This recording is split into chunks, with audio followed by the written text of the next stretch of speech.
Hello everyone, welcome back to Knowledge for Future Study channel. मैं हूं जुगल शर्मा और मैं आपसे इस वीडियो में इरिगेशन इंजीनियरिंग के topic water requirement of crops, इसके एसएससी जेई प्रीवियस ईयर में आए हुए 10 क्वेश्चन डिस्कस करूंगा। पहला क्वेश्चन है, the discharge capacity required at the outlet to irrigate 2600 hectare of sugar cane. हमारे लिए एरिया दे रखा है 2600 हेक्टेयर। हेक्टेयर एरिया की यूनिट है। Having a core depth of 17 सेमी, कोर डेप्थ दे रखी है 17 सेमी और कोर पीरियड दे रखा है 30 डेज। तो हमसे पूछा है डिस्चार्ज कैपेसिटी। डिस्चार्ज कैपेसिटी के लिए सबसे पहले हमको ड्यूटी का पता होना आवश्यक है। तो ड्यूटी और डेल्टा में क्या रिलेशनशिप है? ड्यूटी इजिकल टू होता है 8.64 इंटू बी अपॉन डेल्टा। ठीक है, ये है डेल्टा और ये है ड्यूटी। ठीक है, तो ये फॉर्मूला आपको याद रखना पड़ेगा। Duty equal to 8.64 b upon delta. अब हम इसमें वैल्यू पुट कर देते हैं। ठीक है, तो वैल्यू पुट करने के लिए डी इजकल टू 8.64, यहाँ पर बेस पीरियड हमको दे रखा है 30 डेज का, तो 30 का मल्टीप्लाई कर दिया अपॉन हमको कोर डेप्थ दे रखी है यानी कि डेल्टा दे रखा है 17 सेमी, इसको मीटर में चेंज कर लिया, 0.17 हो गया। तो यहाँ से हमारे पास ड्यूटी निकल के आ जाएगी 1524.7 हेक्टेयर पर क्यूमेक। ये ड्यूटी की यूनिट होती है हेक्टेयर पर क्यूमेक, इंपॉर्टेंट है, याद रखना। यदि ड्यूटी की यूनिट पूछी जाए तो हेक्टेयर पर क्यूमेक। अब हमसे पूछा था डिस्चार्ज कैपेसिटी कितनी चाहिए, तो डिस्चार्ज कैपेसिटी होगी, डिस्चार्ज कैपेसिटी हेक्टेयर पर क्यूमेक, ये ड्यूटी की यूनिट होती है। ठीक है, तो ड्यूटी हेक्टेयर कितना है 2600 हेक्टेयर एरिया अपॉन ड्यूटी कितना है, ड्यूटी हमारा निकला था 1524.7। ठीक है, तो इससे हमारे पास वैल्यू कितनी निकल के आ जाएगी 1.71 मीटर क्यूब पर सेकेंड। ठीक है, दोबारा से देख लेते हैं। सबसे पहले हमने फॉर्मूला याद किया, d equal to 8.64 b upon delta. Value put करने के बाद हमारे पास ड्यूटी निकल के आ गई। तो ड्यूटी का फॉर्मूला एक और होता है, ड्यूटी बराबर होता है area upon discharge, area upon Q. तो हमारे पास क्या क्या चीज़ है, हमारे पास ड्यूटी है और एरिया है, तो क्यू निकाल लेंगे हम discharge capacity. Discharge capacity Q बराबर हो जाएगा एरिया 2600 हेक्टेयर अपॉन ड्यूटी कितनी निकल के आई थी 1524.7 हेक्टेयर पर क्यूमेक। ठीक है, तो यहाँ से हमारे पास डिस्चार्ज कैपेसिटी निकल के आ जाएगी 1.71 मीटर क्यूब पर सेकेंड। ये क्वेश्चन आया था एसएससी 2011 में। अगला क्वेश्चन है हमारा, the water utilizable by plants is available in the form of. जो वाटर यूटिलाइज किया जाता है प्लांट्स के द्वारा, पौधों के द्वारा, वो किस फॉर्म में रहता है? वो कैपिलरी वाटर की फॉर्म में रहता है, यानी कि कैपिलरी एक्शन के थ्रू वो वाटर आता है। ग्रेविटेशनल फोर्स के अगेंस्ट जाके वो पानी कैपिलरी फॉर्म में सरफेस टेंशन के कारण ऊपर उठता है और वो प्लांट के द्वारा एब्जॉर्ब कर लिया जाता है। ठीक है, the ratio of the quantity of water stored in the root zone of the crops to the quantity of water actually delivered in the field is known as। very important question आ सकता है आपके exam में, Rajasthan JEE में भी पूछा जा सकता है कि ratio of water stored in root zone, यानी कि रूट जोन में कितना पानी स्टोर्ड हुआ है और कितना पानी एक्चुअली फील्ड में सप्लाई किया गया है, डिलीवर्ड किया गया है, उसका जो रेशियो होता है वो होता है वाटर एप्लीकेशन एफिशिएंसी। ठीक है, तो तीनों आपको मैं बताऊंगा। सबसे पहले हम देखेंगे water use efficiency. Water use efficiency, तो वाटर यूज एफिशिएंसी का फॉर्मूला होता है water used consumptively upon water delivered in field. Water use efficiency का मतलब क्या है? Water used upon water delivered in the field. अगला है water conveyance efficiency. Water conveyance efficiency, water conveyance efficiency का फॉर्मूला होता है water available at field, water available at field upon water applied at head work. Water applied at head work, ठीक है। Water conveyance efficiency का formula क्या है, water available at field upon water applied at head work. ये हो गई second efficiency. Third है हमारी water application efficiency, water application efficiency, ठीक है। तो वाटर एप्लीकेशन एफिशिएंसी का फॉर्मूला होता है water stored in root zone, water stored in root zone upon water delivered to the field, water delivered to field, ठीक है। ये होता है फॉर्मूला वाटर एप्लीकेशन एफिशिएंसी का। तो यही हमसे क्वेश्चन में पूछा था कि रूट जोन में कितना पानी स्टोर हो रहा है अपॉन डिलीवर कितना किया जा रहा है फील्ड में, तो उसको हम बोलते हैं एप्लीकेशन एफिशिएंसी। सी ऑप्शन हमारा करेक्ट हो जाएगा। एक और एफिशिएंसी होती है water storage efficiency, water storage efficiency. उसका फॉर्मूला क्या होता है, उसका फॉर्मूला होता है actual water stored in root zone, actual water stored in root zone upon formula होता है water needed to bring water content up to field capacity.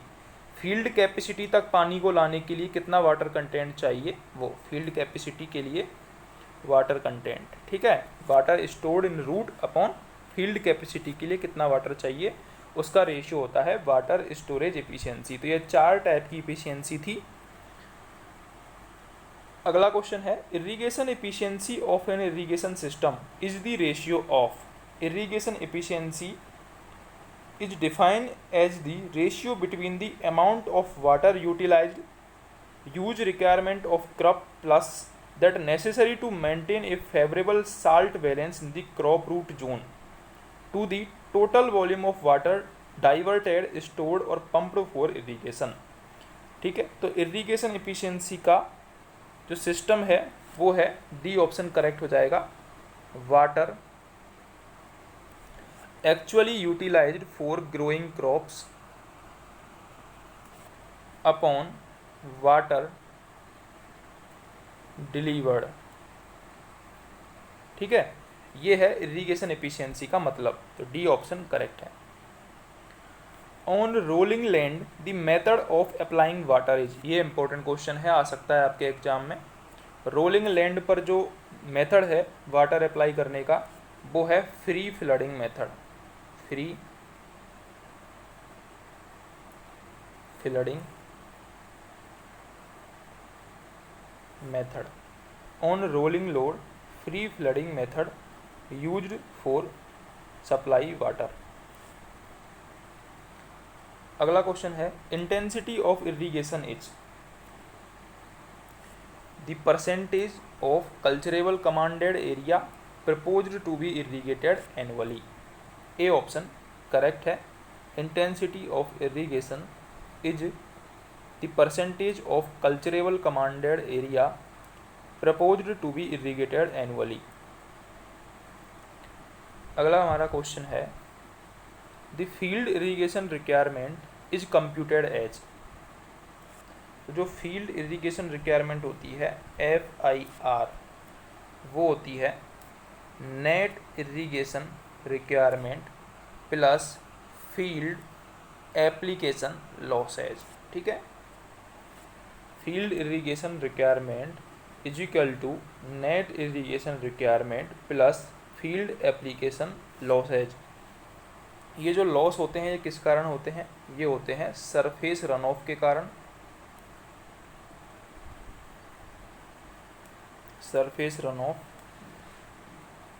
और डीप परकोलेशन, डीप परकोलेशन, ठीक है। सरफेस रन ऑफ और deep percolation के कारण loss होते हैं, तो ये है फॉर्मूला।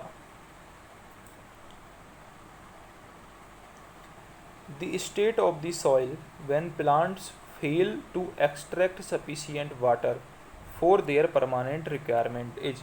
तो ये इंपॉर्टेंट क्वेश्चन है। जब वाटर का जो प्लांट होता है वो सॉइल से पानी खींचना बंद कर देता है, ऐसे पॉइंट को क्या कहते हैं, ऐसे पॉइंट को कहते हैं permanent wilting point, permanent wilting point. जब जो प्लांट है is fail to extract sufficient water for their requirement.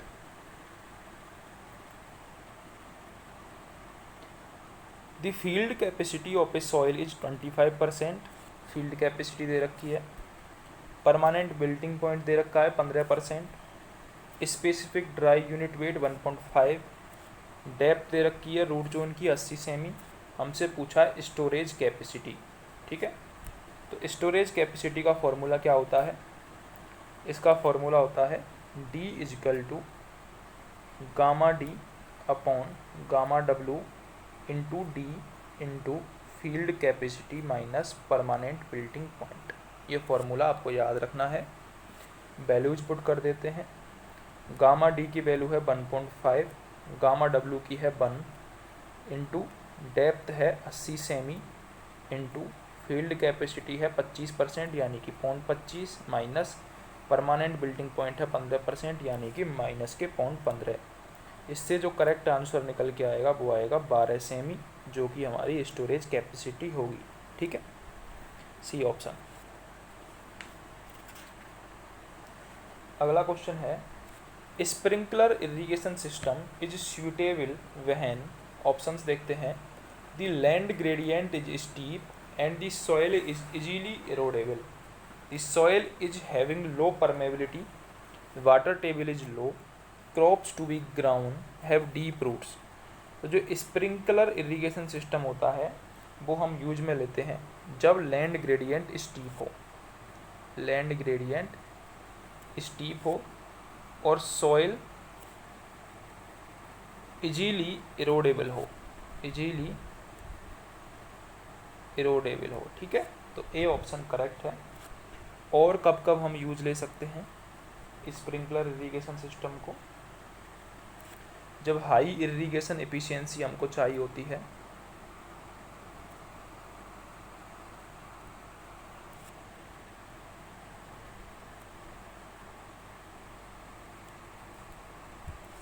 और कब ले सकते हैं? जब लैंड प्रॉपरली लेवल नहीं हो, लैंड प्रॉपरली लेवल नहीं हो तब यूज में ले सकते हैं। इजी होता है ये ऑपरेट के लिए जब क्रॉपिंग के लिए मोर लैंड नहीं हो, क्रॉपिंग करने के लिए ज़्यादा लैंड नहीं हो तब हम यूज में ले सकते हैं। अगर आपको वीडियो हेल्पफुल लगी हो तो चैनल को सब्सक्राइब ज़रूर कर दें, बेल आइकन को ज़रूर दबाएं